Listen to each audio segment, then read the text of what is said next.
ဘာကျွန်တော်နာမည်တော့လင်းမောင်ဖြစ်ပါတယ်အားလုံးပဲမင်္ဂလာပါကျွန်တော်တို့အကောက်ဖွင့်လေးပြပြပါမယ်အကြီးဒီမှာဓာရှိရယ်နော်တို့ဓာအောင်နှိမ့်လိုက်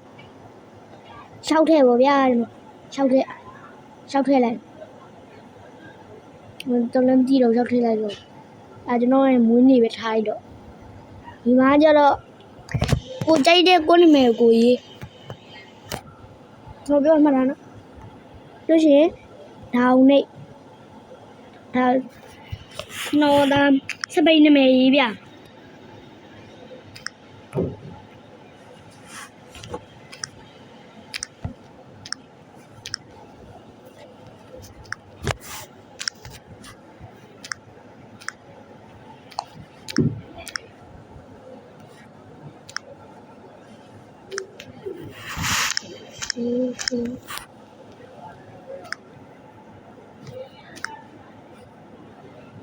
လို့ထည့်လိုက်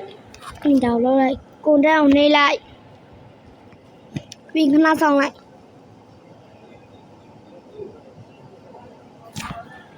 ပြီးတော့ပတ်စဝတ်ထည့်လိုက်ရပါလိမ့်မယ်ပတ်စဝတ်ထည့်လိုက်ပါအလုံးပဲတဒါ